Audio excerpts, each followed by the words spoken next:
এমন কোন কিতাব যেই কিতাবের মধ্যে কোনো ভুল নাই? এবার ডক্টর মরিস বুকাইলি তিনি চিন্তা করলেন, তিনি একটু এই কোরআন খুললেন। সুবহানাল্লাহ বলেন।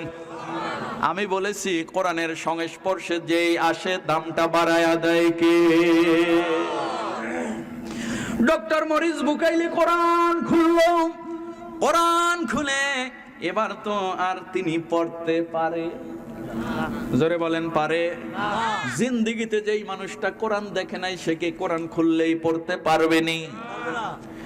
এবার তিনি মক্কাতে ফোন করলেন তার এক বন্ধু প্রফেসরের কাছে, যে তোমার ধর্মীয় গ্রন্থ, যেই গ্রন্থের মধ্যে কোনো ভুল নাই, আমি ওই গ্রন্থটা একটু পড়া শিখতে চাই, আমাকে একটু শেখানোর ব্যবস্থা করে দিবানি? জোরে জোরে বলা যাবে কি সুবহানাল্লাহ? হেদায়েতের মালিক কে? ডক্টর মরিস বুকাইলি যখন জানতে চাইল, তার বন্ধু প্রফেসর বলল যে তোমাকে আসতে হবে। বলে দেখো আমি ফ্রান্স থেকে অ্যাভেলেবেল ছুটি পাই না, আমি বছরে 2টা মাস সামার ভ্যাকেশন আমি একটা ছুটি পাই, ওই ছুটির সময় আমি তোমাদের কাছে আসবো, আমাকে একটু শেখাইবা। বলে তুমি আসো, তুমি আসো, তুমি আসো, তুমি যদি আসতে পারো কোরআনের নূর তোমার সিনায় ঢেলে দিবে কে? ডক্টর মরিস বুকাইলি এবার 2 মাসের ছুটি নিয়ে মক্কায় চলে গেল। আবার চলে আসলো, 2 মাসের মধ্যে কিছুটা হলেও জানলো। আবার যখন 1 বছর পরে 2 মাস ছুটি পেল আবার চলে গেল। এবার এরকম করে করে ভাইজান 5টা বছর। জোরে জোরে বলেন কয় বছর? 5 বছর পরে উনি কোরআন শিখলো। এবার কোরআন এমন ভাবে পড়ে, যত পড়ে ততই মজা, যতই পড়ে ততই মজা। জোরে জোরে বলেন না সুবহানাল্লাহ? কোরআন যতই পড়ি ততই হৃদয়ে শীতলতা, হৃদয়ে শান্তি দান করে দেন কে? প্রতি ওয়াক্ত নামাজে সূরা ফাতিহার তেলাওয়াত আছে না নাই? কিন্তু শুনতে কি কখনো খারাপ লাগেনি? জোরে কোন খারাপ লাগেনি? পৃথিবীতে কোনো মুসলমান বলছেনি যে এই সূরাটা ভালো লাগে না, আরেকটা লাগাও? বলছেনি?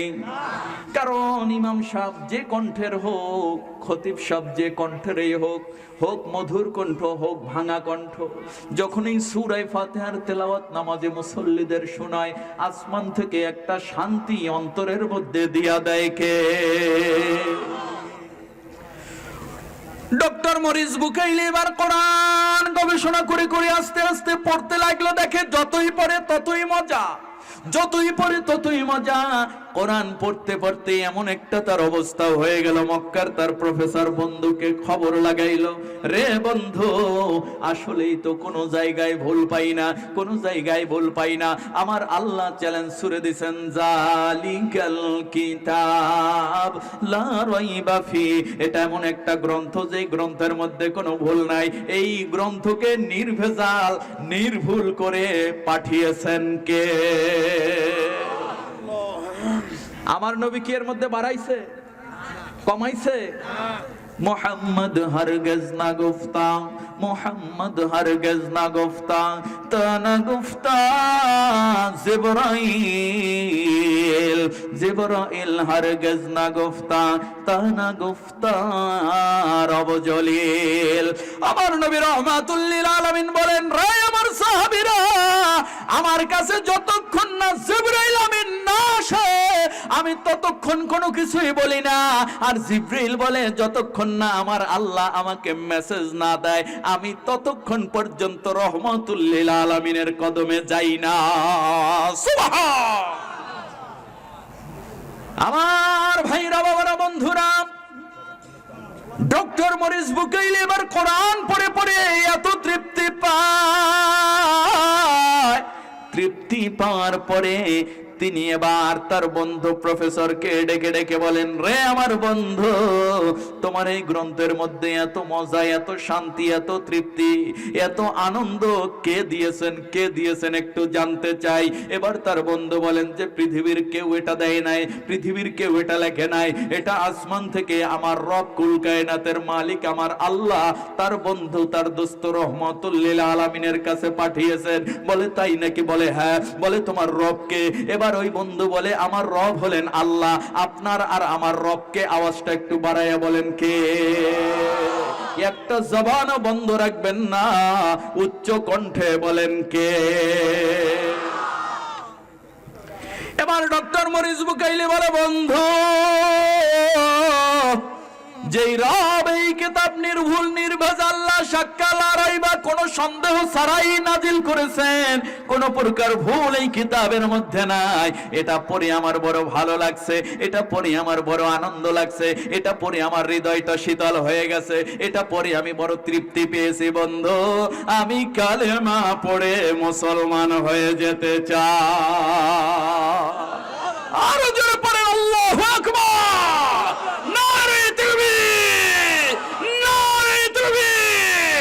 আজকের মাহফিল হেদায়েতের মালিক কে? তো জোরে বলেন কে? ডক্টর মরিস বুকাইলি কালেমা পড়ে মুসলমান হয়ে গেছেন। সুবহানাল্লাহ। তার নাম রাখা হলো সুলাইমান। সুবহানাল্লাহ বলবেন না? আরো জোরে বলেন সুবহানাল্লাহ। আমরা সেই কোরআন বুঝতে চাই কি চাই না? কোরআন পড়তে চাই কি চাই না? আমার ভাইরা, আমার বাবারা, আমার বন্ধুরা, রহমাতুল লিল আলামিন বলেন, এই জগতের মধ্যে যারা কোরআনের সাথে লেগে যায়, কোরআনকে যারা হৃদয়ঙ্গম করে, কোরআনকে যারা ভালোবাসে, কোরআনকে যারা মহব্বত করে, তাদের সাথে আছেন কে? আল্লাহ। একদল নাস্তিক মুরতাদ কোরআনের বিরুদ্ধে ষড়যন্ত্র করে, আছে না নাই? এই আওয়াজে হইতো না। নাস্তিকদের বিরুদ্ধে কথা হবে আর আপনারা ইমানের বলে বলিয়ান হয়ে আওয়াজ দিবেন না, আল্লাহ কিয়ামতের ময়দানে আসামির কাঠগড়ায় দাঁড় করাবে। ঠিক কিনা বলেন? এই কোরআনের বিরুদ্ধে কিছু নাস্তিক মুরতাদ আছে যারা দিনকে দিন রাতকে রাত ষড়যন্ত্র করে, আছে না নাই?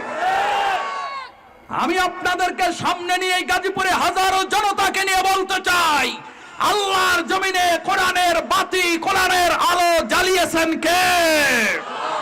কোন নাস্তিক মুরতাদ কোন প্রকার অপচেষ্টা, অপশক্তি আল্লাহর জমিন থেকে ৯২% মুসলমানের এই দেশ থেকে কোরআনকে উৎখাত করতে পারবে? যারা বলেন পারবে? যেই নাস্তিক কোরআনের বিরুদ্ধে কথা বলবে, যেই নাস্তিক কোরআনের বিরুদ্ধে অবস্থান নেবে, যেই মুরতাদ কোরআনের বিরুদ্ধে অবস্থান নেবে, আমার নবী রহমাতুল লিল আলামিনের সাথে দুশমনি করবে, ইসলামের সাথে দুশমনি করবে, তার দাঁত ভাঙা জবাব ইমানদার দিতে রাজি আছি না? নারে তাকবীর। আল্লাহ কবুল করুন। আরো জোরে বলেন আমিন। আরো জোরে বলেন আমিন। আমার ভাইরা, আমার বাবাজিরা, আমার বন্ধুরা, মরে তো যাব, কি কথা বলেন ঠিক কিনা? মরে যাব। পৃথিবীতে আপনাকে আমাকে কেউ রাখতে পারবে? জোরে বলেন পারবে? এই দুনিয়ার জমিনে আসার একটা সিরিয়াল আছে, যাওয়ার কোন সিরিয়াল আছে? যে আগে আসবে সে কি আগে যায়নি? বাবার সামনে সন্তানের লাশ আছে না নাই? কথা বলেন না কেন? আছে না নাই? দাদার সামনে নাতির লাশ আছে না নাই? এই জগতের মধ্যে আমরা মুসলমান ইমানদার এসেছি, আমরা আছি, আমরা আবু বকর, ওমর, ওসমান, আলীর উত্তরসূরি, আমরা শাহজালাল, শাহপরান, শাহ মাকদুম, ফতেহুল্লাহ, গরিবুল্লাহর উত্তরসূরি। জোরে বলেন ঠিক কিনা? আজ বড় দুঃখ আর কষ্ট নিয়ে বলতে হয়, ভারতের জমিনে বাবরি মসজিদ, আপনাদের ইতিহাস জানা আছে না নাই? কি মসজিদ? যারা বলেন কি মসজিদ? বাবরি মসজিদ। মুসলমানদের ইতিহাস এবং ঐতিহ্যের সাথে লেগে থাকা এই মসজিদ, গত কয়েকদিন আগে সেখানে রাম মন্দির উদ্বোধন হলো। ঠিক কিনা বলেন? এই রাম মন্দির উদ্বোধন হলো, মুসলমানদের অন্তরে ব্যথা আছে না নাই?